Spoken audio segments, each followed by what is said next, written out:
JKLH पे मैं हूं विशाल और आप देख रहे हैं JKLH live. Jammu Kashmir BJP के नए नामजद माविन इलेक्शन इंचार्ज राम माधव आज श्रीनगर का दौरा करेंगे। राम माधव दोपहर में श्रीनगर पहुंचेंगे। वो मकामी पार्टी लीडरों से मुलाकात करेंगे, असेंबली इंतखाबात से जुड़े मुद्दों में और उम्मीदवारों के हवाले से बातचीत भी करेंगे।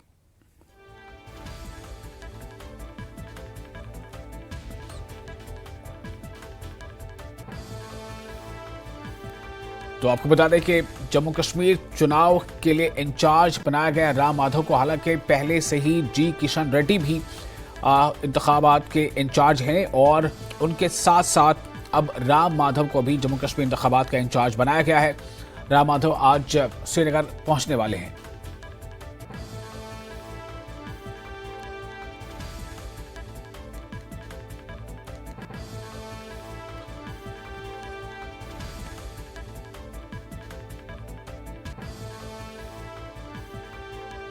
तो बीजेपी ने अपनी चुनावी तैयारी के मद्देनजर एक और इकदाम किया है। जी किशन रेड्डी जो इंतखाबात के इंचार्ज हैं जम्मू कश्मीर में, उनके साथ अब राम माधव भी इंचार्ज बनाए गए हैं। हालांकि राम माधव इससे पहले भी जम्मू कश्मीर के लिए काफ़ी काम कर चुके हैं और अब जो खबर है उसके मुताबिक राम माधव भी जी किशन रेड्डी के साथ साथ राम माधव भी जम्मू कश्मीर में बीजेपी के इंतखाबी इंचार्ज होंगे। और समीर इस वक्त हमारे साथ जुड़ चुके हैं इस खबर पर ज्यादा जानकारी के साथ। समीर, राम माधव की एंट्री एक बार फिर जम्मू कश्मीर में चुनावी इंचार्ज बनाया गया है। हालांकि पहले से जी किशन रेड्डी भी वहां इंचार्ज हैं, तो इस इकदाम को किस तरह से देखा जाए और बीजेपी के इस इकदाम के पीछे अगराज और मकासद क्या हैं? देखिए, पहली जो सूचना हम दर्शकों को देना चाहते हैं वो ये कि राम माधव आज श्रीनगर के दौरे पर जाएंगे। ऐसी खबरें आ रही हैं। बीजेपी के जो नेता वहां से श्रीनगर से उन्होंने कन्फर्म किया कि राम माधव आज श्रीनगर जाएंगे लेट आफ्टरनून को, और उसके बाद वहां पे कई जो नेता हैं, पार्टी के वरिष्ठ नेता हैं श्रीनगर वैली के, कश्मीर घाटी के, चाहे डिस्ट्रिक्ट प्रेसिडेंट्स हैं, ब्लॉक प्रेसिडेंट्स हैं, बाकी जितने भी सीनियर नेता हैं वहाँ के लोगों से वो बात करेंगे, उनके लीडरों से जो अपने पार्टी के, उनसे फीडबैक लेंगे और जो कश्मीर में पार्टी की तैयारियां हैं असेंबली इलेक्शंस के लिए उसकी जानकारी वो लेंगे और क्या क्या कहाँ पे किस तरह से आगे बढ़ना है और क्या क्या मुद्दे और लेने हैं, वो इश्यूज़ कौन कौन से उठाने हैं उसके पर बात करेंगे। और बड़ा इंपॉर्टेंट दौरा और हो सकता है कल अगर उनका प्रोग्राम बना तो वो जम्मू भी कल आएंगे, क्योंकि राम माधव का जो आपका सवाल है कि उसके पीछे की क्या मकसद है। देखिए, राम माधव वो शख्स हैं जिन्होंने 2014 में जब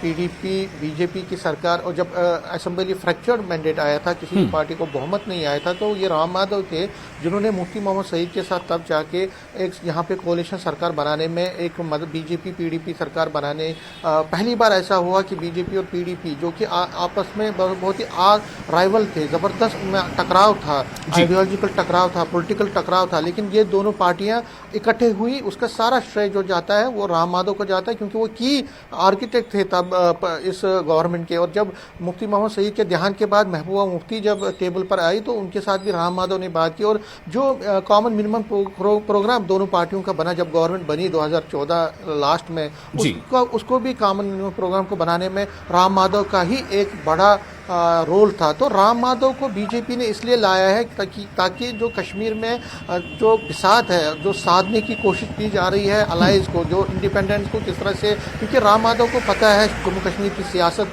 उन्होंने यहाँ पे बहुत सालों तक काम किया, यहाँ के इंचार्ज रहे, यहाँ के चप्पे चप्पे से वाकिफ हैं, यहाँ की मूड, यहाँ के सियासी मिजाज को वो जानते हैं, यहाँ के सियासी बिसात को किस तरह से चलाना है उसको वो जानते हैं, यहाँ क्या करना है बीजेपी किस तरह से। अगर मिशन कश्मीर को लेकर जम्मू में तो पार्टी को लगता है कि बहुत सारी सीटें लेगी, लेकिन उसका असली फोकस कश्मीर है और कश्मीर में राम माधव ने बहुत हद तक काम किया, बहुत सालों तक काम किया और वहाँ की पार्टियों को किस तरह साधना है, चाहे वो अपनी पार्टी है, डीपीएपी है या पीपल्स कॉन्फ्रेंस, उसके साथ साथ जो नए चेहरे हैं या इंडिपेंडेंट जिनको बीजेपी सपोर्ट करने की कोशिश की प्लान कर रही है कि तकरीबन ऐसे 20 इंडिपेंडेंट हैं जिनको पार्टी जो है वो सपोर्ट कर सकती है। तो कहाँ से किसको सपोर्ट करना है, कौन से चेहरे होंगे, अगर पार्टी चुनाव लड़ रही, तो सारी ये चीज़ें, क्योंकि राजनीति, जम्मू कश्मीर की राजनीति को वो समझते हैं। जी कृष्णा रेड्डी हालांकि नेशनल पॉलिटिक्स में या आंध्रा की पॉलिटिक्स में बहुत अच्छा है उनका, तेलंगाना या आंध्रा की पॉलिटिक्स में बहुत अच्छा है उनका, लेकिन जम्मू कश्मीर की सियासत को जी कृष्णा रेड्डी इतना बारीकी से नहीं जानते हैं जितना राम माधव जानते हैं। राम माधव को लाया गया है इसी गरज से, क्योंकि बीजेपी का जो मिशन है वो ये है कि पहली बार यहाँ जम्मू कश्मीर में अपनी सरकार बनाने का, फुल फ्लेज यहाँ बहुमत आ जाए, तो उसके लिए राम माधव अपना एक की रोल अदा कर सकते हैं। वो कैंडिडेट, कौन से कैंडिडेट कहाँ पे उठाने हैं, कहाँ पे किस तरह से चुनावी बिल्कुल समीर, इसमें कोई दो राय नहीं, काफी तजुर्बा है उन्हें। लेकिन मेरा सवाल आपके जवाब से जुड़ा है। आपने कहा कि राम माधव ने उस वक्त एक बड़ा रोल प्ले किया था जब पीडीपी और बीजेपी जैसी जो बिल्कुल दो धड़े की पार्टी, जो दो धारा में बह रही होती है, उनको जो है वो एक साथ पार्टियां आई और हुकूमत बनी। क्या राम माधव के दोबारा आने से एक बार फिर कुछ ऐसी चर्चा जोर पकड़ेगी कि क्या फिर से कहीं पीडीपी और बीजेपी का कोई अलायंस होगा? देखिए, ये सवाल मैंने कई पीडीपी के और बीजेपी के नेताओं से बात की थी, लेकिन कई दोनों तरफ से ना आया। देखिए, सियासत में हाँ ना होता है और ना हाँ होता है। बिल्कुल, सियासत में हाँ की शुरुआत ही ना से होती है, ऐसा कहा जाता है। जी बिल्कुल बिल्कुल बिल्कुल बिल्कुल आपने सही कहा विशाल। और राजनीति में जो क्लोज, देखिए अभी जो बातचीत चल रही है वो कांग्रेस और एनसी के बीच चल रही है सीट एडजस्टमेंट का, और राहुल गांधी आज श्रीनगर पहुंच रहे हैं और ऐसा चल रहा है, ऐसी बातें चल रही हैं कि और दोनों पार्टियां जो है अलायंस फॉर्मेट में जा सकती हैं। हालांकि पीडीपी भी ये कह रही है, उन्होंने कल दावत दी राहुल गांधी, क्योंकि आप आ रहे हैं जम्मू कश्मीर तो पीडीपी को भी आप साथ लेकर चलिए। नईम अख्तर ने न्यूज़ 18 से जो बात की, उन्होंने ये कहा कि हम भी पीडीपी भी, लेकिन अगर पीडीपी का दरवाजा जो ये कांग्रेस और एनसी के साथ बंद होता है, उनके साथ अलायंस नहीं होता है, फिर क्या पॉसिबिलिटीज बनती है, क्या राम माधव क्या रहेगा? हालांकि पीडीपी इसको पूरी तरह से इनकार करती है, लेकिन मैंने ये कहा कि अगर पीडीपी ना हो, लेकिन कोई बड़ा खेला राम माधव के जरिए खेला जा सकता है, क्योंकि वो कोई बड़ी चीज करने में माहिर है। जब 2014 में फ्रैक्चर्ड मैंडेट आया था तो किसी को भी ये गुमान नहीं था कि पीडीपी और बीजेपी की गवर्नमेंट बनेगी, क्योंकि बीजेपी और पीडीपी हमेशा एक दूसरे के खिलाफ लड़े हैं, उनकी आइडियोलॉजिकल लड़ाई पहले से रही थी। लेकिन राजनीति, जिस तरह मैंने कहा कि ये पॉसिबिलिटीज का गेम है, यहाँ पे कुछ भी हो सकता है, और जो हम देखते हैं वो होता नहीं है, जो होता है वो दिखता नहीं है ज्यादा। तो इसलिए कल क्या होने वाला है इस पे सबकी नजरें रहेंगी। लेकिन उनका जो एंट्री हुआ है ये एक दिलचस्प एंट्री है, एक बड़ी डेवलपमेंट है, और उनकी एंट्री से जम्मू कश्मीर पॉलिटिक्स में कई समीकरण चेंज होंगे, बीजेपी के भी समीकरण चेंज होंगे, क्योंकि अब जो लोग राम माधव की नज़र में जिनकी मास बेस है, जो पोटेंशियल है, उनको आगे लाया जा सकता है। कई नेता जो है जिनको लग रहा था कि पहले कि उनको अब चुनाव लड़ना है, हो सकता है राम माधव के आने के बाद उनको थोड़ा मायूसी हुई होगी, क्योंकि राम माधव चपे से वाकिफ है, जम्मू कश्मीर की राजनीति में कहाँ से क्या होता है उसकी नज़र उनको है। बहुत सालों के बाद वो जम्मू कश्मीर में दोबारा एंट्री कर रहे हैं पॉलिटिक्स में, उनकी रिहेबिलिटेशन दोबारा से हुई है नेशनल पॉलिटिक्स की भी अगर हम बात करें। राम माधव कई सालों तक साइड लाइन हुए थे, लेकिन अब कई दिनों पहले उनको आरएसएस की जो इंटेलेक्चुअल कमेटी है उसका मेंबर बनाया गया। तभी से लग रहा था कि राम माधव जो है उनको नए सिरे से रिहेबिलिटेट करने की कोशिश है, और अब उनको जम्मू कश्मीर का की इंचार्ज बनाया गया है, इलेक्शन इंचार्ज अलॉन्ग विद जी कृष्णा रेड्डी। तो कहीं ना कहीं उनको एक बड़ी जिम्मेदारी दी गई, और बीजेपी के लिए एक बड़ी जिम्मेदारी है, क्योंकि बीजेपी इस वक्त एक बड़े इम्तिहान से गुजर रही है। धारा 370 हटने के बाद पहली बार यहाँ असेंबली पोल हो रहे हैं, और इस पे सबकी नजरें रहेंगी। अगर बीजेपी ने यहाँ अच्छा किया तो नेशनल लेवल पे उसका इम्पैक्ट रहेगा, और ये बीजेपी कहेगी। बिल्कुल समीर, इसमें कोई दो राय नहीं है। बहुत शुक्रिया आपका तमाम जानकारी के लिए। तो राम माधव की एंट्री एक बार फिर से जम्मू कश्मीर में हुई है, और राम माधव जम्मू कश्मीर के चुनावी इंचार्ज बनाए गए हैं। हालांकि पहले से जी किशन रेड्डी भी चुनावी इंचार्ज वहां पर हैं, उनके साथ साथ अब राम माधव भी इंतखाबी इंचार्ज होंगे। आगे बढ़ते हैं। जम्मू कश्मीर बीजेपी के नए नामजद चुनावी इलेक्शन इंचार्ज राम माधव आज श्रीनगर का दौरा करेंगे, ऐसी खबरें अभी है, जैसे समीर बता रहे थे। जब उस बारे में और मजीद तफसीलात आएगी तो आपको बताएंगे। इंतखाबी मौसम में सियासी हलचल बढ़ गई है, तमाम पार्टियों की आला क़यादत मुतहरिक हो गई है। कांग्रेस सदर मल्लिकार्जुन खड़गे और लोकसभा में हिज़्ब इख्तिलाफ के लीडर राहुल गांधी आज शाम श्रीनगर के दौरे पर पहुंचेंगे।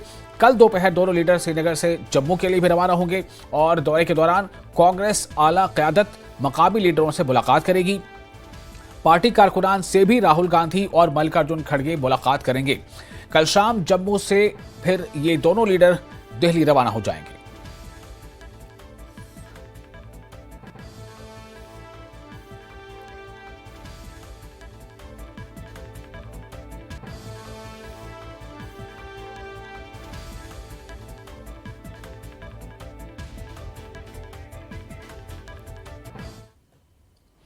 और फिलहाल यहां रुकेंगे एक छोटे से ब्रेक के लिए। ब्रेक के बाद खबरों का सिलसिला जारी रहेगा।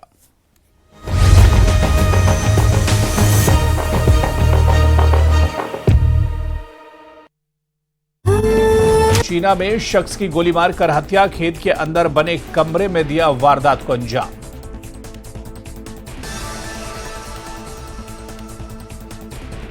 मंकी पॉक्स को लेकर स्वास्थ्य विभाग अलर्ट, दुनिया में बढ़ रहे मंकी पॉक्स के मामले। WHO ने मंकी पॉक्स को लेकर की है हेल्थ इमरजेंसी घोषित। हिमाचल के मुख्यमंत्री सुखविंदर सिंह सुक्खू पहुंचे सोलन घटी स्कूल और जोगिंद्रा बैंक के नए भवन का करेंगे उद्घाटन। CPRI शिमला के 76वें स्थापना दिवस पर कार्यक्रम का हुआ आयोजन, राज्यपाल शिव प्रताप शुक्ल रहे मुख्य अतिथि। हिमाचल प्रदेश में सुक्खू सरकार ने 7 वरिष्ठ IAS अधिकारियों के विभागों में किया फेरबदल।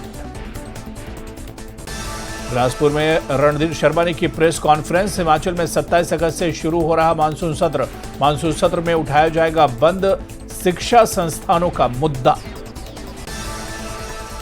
जरोट में 1 दिवसीय सामूहिक संवेदीकरण कार्यक्रम का किया गया आयोजन, कार्यक्रम का शुभारंभ कृषि और पशुपालन मंत्री प्रोफेसर चंद्र कुमार ने किया।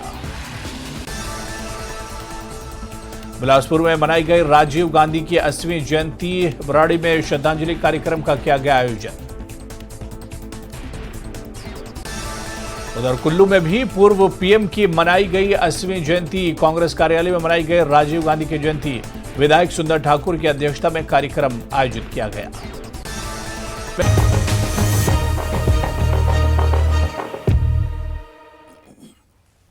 ब्रेक के बाद एक बार फिर आपका स्वागत है। अपनी पार्टी ने असेंबली इंतखाबात के लिए इंतखाबी मंशूर जारी कर दिया। मंशूर में पार्टी ने आवाम से कई वादे किए हैं। पार्टी ने यह साफ किया है कि पार्टी न कभी बीजेपी के साथ थी और न कभी रहेगी।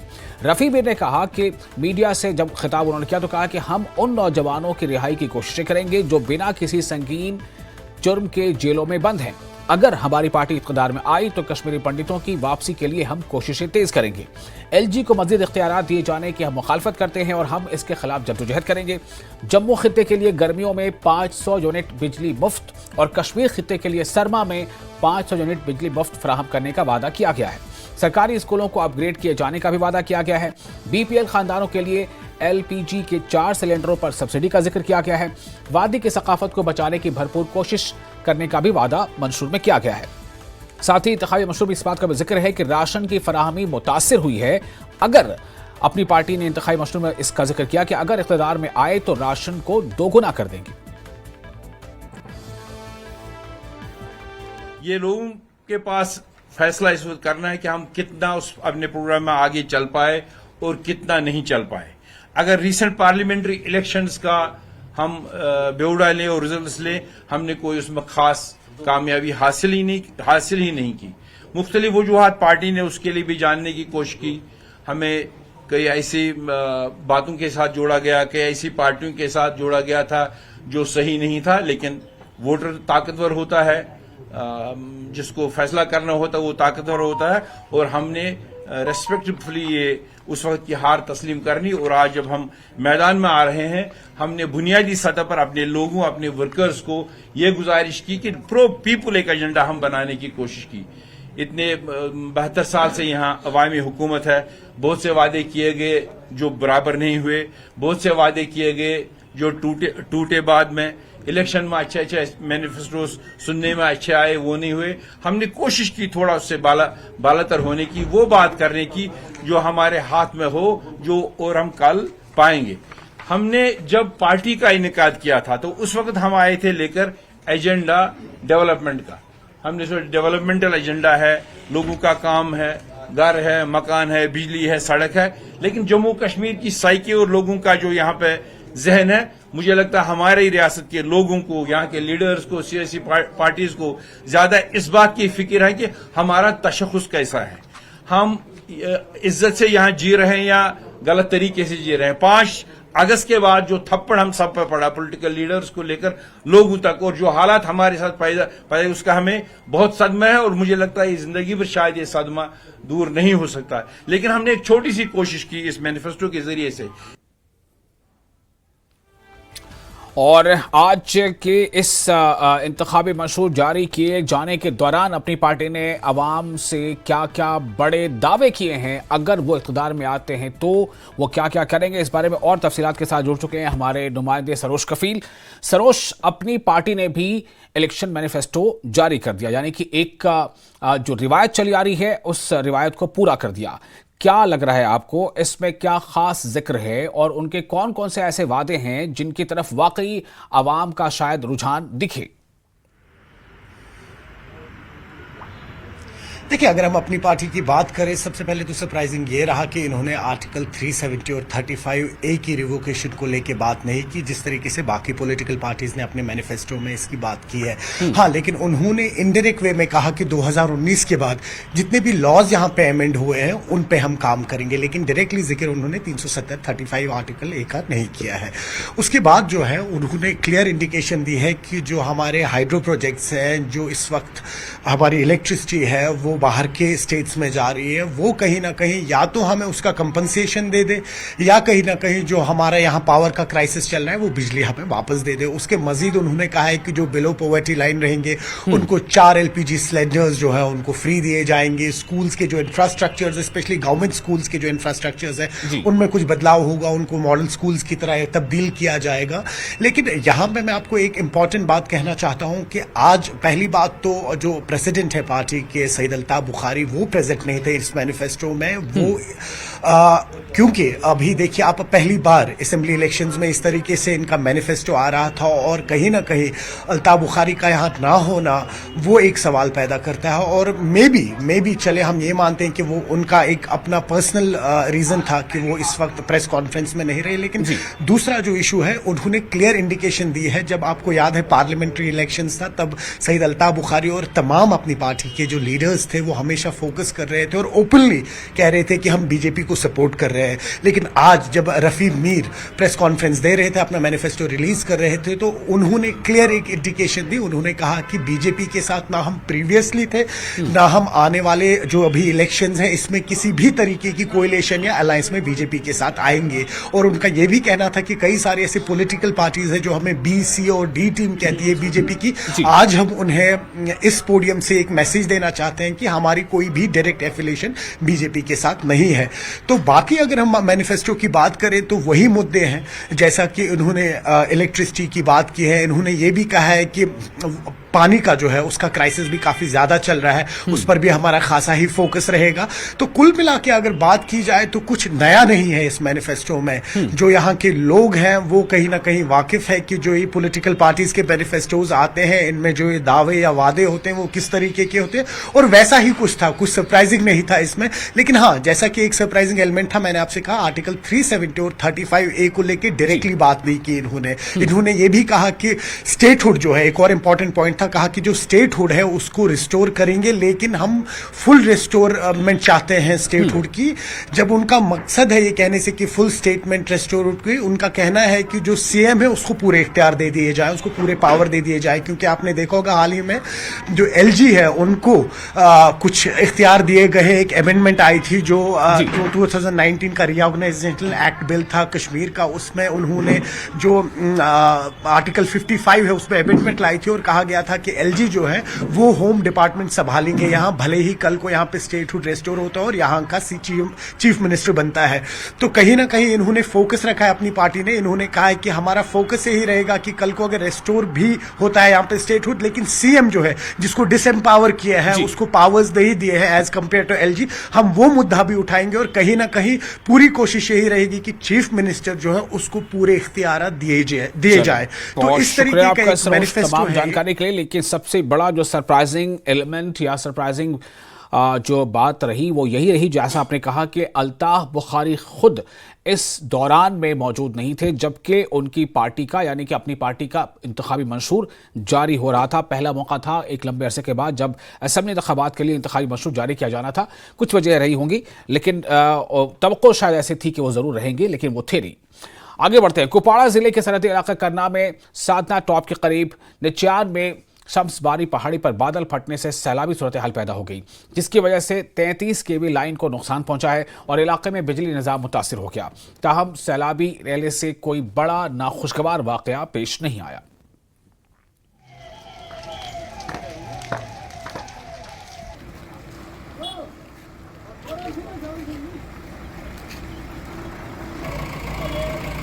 और गांदरबल के तलमला इलाके में लकड़ी के मिल में आग लग गई। फायर ब्रिगेड अमले ने पुलिस और मकामी लोगों की मदद से आग पर काबू पा लिया। इस वाक़े में किसी जानी नुकसान की इत्तला नहीं है। आग लगने की वजूहात का फिलहाल कोई पता नहीं चल सका है। पुलिस मामले की जांच कर रही है।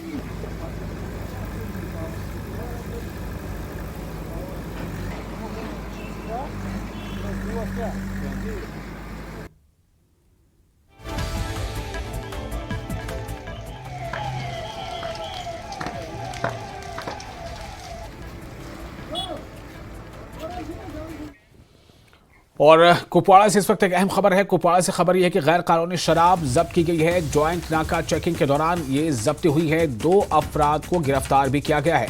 जम्मू कश्मीर के कुपवाड़ा से बड़ी खबर। कुपवाड़ा से खबर है कि गैर कानूनी शराब जब्त की गई है। ज्वाइंट नाका चेकिंग के दौरान ये जब्ती की गई है। 2 अफराद को गिरफ्तार भी किया गया है।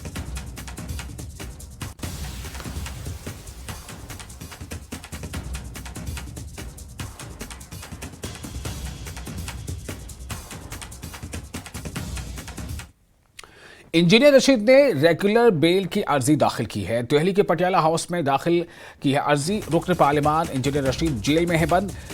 टेरर फंडिंग मामले में इंजीनियर रशीद जेल में है। अदालत ने NIA को नोटिस जारी किया है। मामले की समाअत 28 अगस्त को होगी। तो इंजीनियर रशीद की तरफ से रेगुलर बेल की अर्जी दाखिल की गई। आपको याद होगा इससे पहले जब उन्हें हल्फ लेना था एक मेंबर पार्लियामेंट के हैसियत से, तब मशरूत बेल उन्हें दी गई थी। और लेकिन अब इंजीनियर रशीद ने रेगुलर बेल की अर्जी दाखिल की है। दिल्ली की पटियाला हाउस कोर्ट में दाखिल की गई है अर्जी। रुकन पार्लिमान इंजीनियर रशीद जेल में फिलहाल बंद हैं। टेरर फंडिंग मामले में इंजीनियर रशीद जेल में है।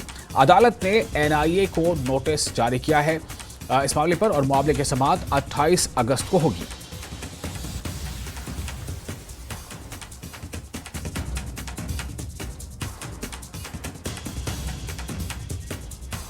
और फोन लाइन पर अनन्या हमारे साथ जुड़ चुके हैं ज्यादा जानकारी के साथ। अनन्या, इंजीनियर रशीद ने जो अर्जी दाखिल की है इसमें क्या बातें दर्ज हैं, किस तरह की राहत वो चाहते हैं, और क्या इस अर्जी दाखिल किए जाने के पीछे एक वजह यह भी है कि जम्मू कश्मीर में असम्बली के इंतखाबात जो हैं वो होने वाले हैं और असम्बली चुनाव से में उनकी पार्टी भी जो है वो चुनाव वहां लड़ रही है? जी हाँ, बिल्कुल।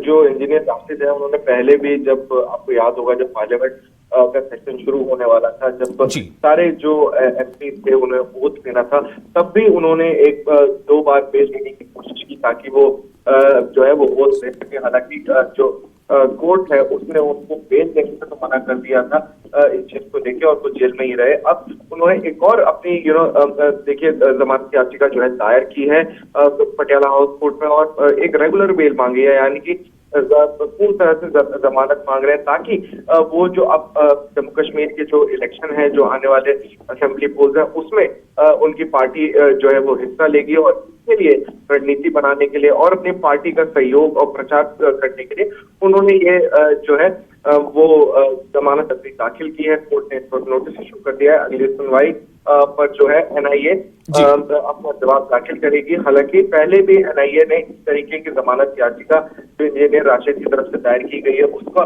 सख्त तरीके से विरोध किया है और कहा है कि ये क्योंकि टेरर के मामलों में जो कि बड़े संगीन आरोप होते हैं उनमें राशिद इंजीनियर बंद है जेल में, इसलिए उनको जमानत नहीं दी जानी चाहिए। जी, तो 28 अगस्त को जो अब इस मामले की समाअत हो रही है, क्या लग रहा है जो इंजीनियर रशीद की तरफ से जो अर्जी दायर करने वाले जो वकील हैं उन्होंने क्या कितनी उम्मीद जाहिर की है? देखिए, इंजीनियर राशिद को काफी उम्मीद है कि उनको बेल मिल जाएगी। हालांकि जो नेशनल इन्वेस्टिगेशन एजेंसी है जो टेरर और जो टेरर के मुकदमे देखा करती है और इन्वेस्टिगेट करती है, उसका हमेशा से राशिद इंजीनियर को बेल देने पर एक कड़ा ऑपोजिशन रहता है। कहा जाता है कि ये एक बड़े इन्फ्लुएंशियल इंसान है और अब तो जो है वो सांसद भी हो गए हैं, इसीलिए जो बहुत जरूरी है NIA की तरफ से। एक ऑपोजिशन फोर्स हमेशा राशिद इंजीनियर के पेड़ पर देखने को मिलता है, और किस तरीके से अब हालात बदलते हैं, क्योंकि इंजीनियर राशिद जो है वो जो चुनाव है उनमें जीत कर आए थे, वो चुने गए सांसद है उस इलाके के। तो अब किस तरीके से जो नेशनल इन्वेस्टिगेशन एजेंसी है वो डिफेंड करता है, किस तरीके से इस जमानत याचिका के खिलाफ जो है अपना प्रस्ताव रखता है, वो देखना बहुत ही महत्वपूर्ण होगा। अनन्या, बहुत शुक्रिया आपका तमाम जानकारी के लिए। तो इंजीनियर राशिद को उम्मीदें हैं, और अब चूंकि अगली समाअत 23 अगस्त को होनी है, तो उससे ये पता चल पाएगा कि क्या उनकी समाअत पर, यानी 28 अगस्त को जो समाअत होनी है इस मामले पर, जिसमें उन्होंने रेगुलर बेल के लिए अर्जी दाखिल की है, इस समाअत में क्या होता है, क्या उनकी उम्मीद पूरी होती है या नहीं। चूंकि जम्मू कश्मीर में चूंकि असेंबली के इंतखाबात होने, और ऐसे में इंजीनियर राशिद की जो पार्टी है, जैसा कि खबरें अभी मिल रही हैं उसके मुताबिक लगभग तमाम सीटों पर उनकी पार्टी भी अपने उम्मीदवार उतारने का मंसूबा रखती है। और एक और इस वक्त की अहम खबर आपको दे दें, कोलकाता आबरूरेजी और कत्ल केस के बाद जम्मू के अस्पतालों में सिक्योरिटी बढ़ा दी गई है। जम्मू के अस्पतालों में 20 मुसल्लह पुलिस एहलकारों को तैनात किया गया है। इनमें 50% खातीन अफसर भी शामिल हैं, यानी कि 20 में से 10 जो है वो खातीन अफसरान होंगी, पुलिस अफसरान होंगी। मकामी पुलिस स्टेशन से मवासलात को बेहतर बनाने के लिए इमरजेंसी कोर सिस्टम में नस्ब किया गया है। अस्पतालों में CCTV कैमरे भी नस्ब किए गए हैं।